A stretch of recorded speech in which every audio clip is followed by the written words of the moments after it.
Hi friends, இன்னைக்கு நம்ம பார்க்க போற குட்டி கதை சிக்கன். என்ன ஃப்ரெண்ட்ஸ், சிக்கன் சொன்னோன்னே சிக்கன் பிரியாணி ஞாபகம் வருதா? நாளைக்கு வேற ரம்ஜான் வேற வருது. யாராருக்கெல்லாம் சிக்கன் பிரியாணி பிடிக்குமோ அவங்க கமெண்ட் பண்ணுங்க. ரம்ஜான் கொண்டாடுற எல்லாருக்கும் ஹாப்பி ரமலான். வாங்க கதைக்குள்ள போகலாமா? ஒரு ஊர்ல மணி என்ற ஒரு மனிதர் இருந்தார். அவர் எப்போதும் ஒரு கேள்வியை தன்னிடம் கேட்டுக்கொண்டே இருப்பார். எந்த வியாபாரம் நாளைக்கு கூட வளர்ந்து கொண்டே இருக்கும்? ஒரு நாள் காலை அவர் வெளியே சென்றார்.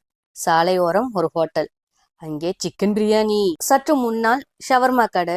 அடுத்தது ஒரு பேக்கரி. அங்க என்னென்ன இருந்துச்சுன்னா, முட்டை போட்ட கேக்கு, பப்ஸு, பிஸ்கெட்டு. இது மட்டும் இல்ல, மாலை நேரத்துல சாலையோர கடையில சிக்கன் ஃப்ரைட் ரைஸ். அவர் சிரித்தார்.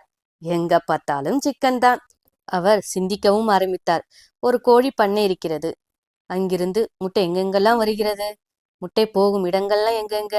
பேக்கரி, ஹோட்டல், டீ கடை, வீடு. அப்பா, கோழி இறைச்சி எங்கெங்கெல்லாம் போகும்? Biryani hotel, fried rice chicken கடை, ஷவர்மா, சூப் கடை, ரெஸ்டாரண்ட். அது மட்டும் இல்லை, கோழி வியாபாரத்தில் இன்னும் பல வேலைகள் இருக்கிறது.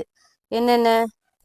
கோழி தீவனம் ஒரு வியாபாரம், அதுக்கு கொடுக்கக்கூடிய மருந்து வியாபாரம், கூண்டு தயாரிப்பு ஒரு வியாபாரம், போக்குவரத்து செலவு, அப்புறம் சின்ன சின்ன கடைக்கெல்லாம் கொண்டு கறியை சேர்க்கறது சில்லறை கடை வியாபாரம்.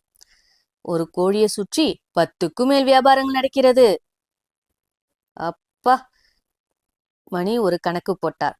ஒரு கோழி விற்றால் ஒருத்தனுக்கு மட்டும் லாபம் இல்ல, அந்த கோழியை சுற்றி பல பேருக்கு வேலையும் கிடைக்குது, லாபமும் இருக்கிறது.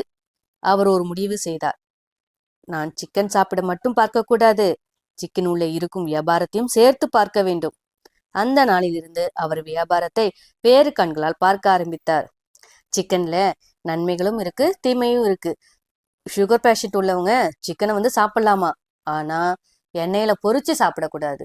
அதை எப்படி பக்குவப்படுத்தணுமோ அந்த முறையில சாப்பிட்டா சுகர் லெவல் ஏறவே ஏறாதான். ஃப்ரெண்ட்ஸ், எல்லாரும் ஆரோக்கியமா சாப்பிட்டு ஹெல்த்தியா இருங்க. இது போன்ற தகவல்களை பெற குருலட்சுமி சேனலை சப்ஸ்கிரைப் பண்ணுங்க. சப்ஸ்கிரைப் பண்ண அனைவருக்கும் நன்றி. தேங்க்யூ. பாய்.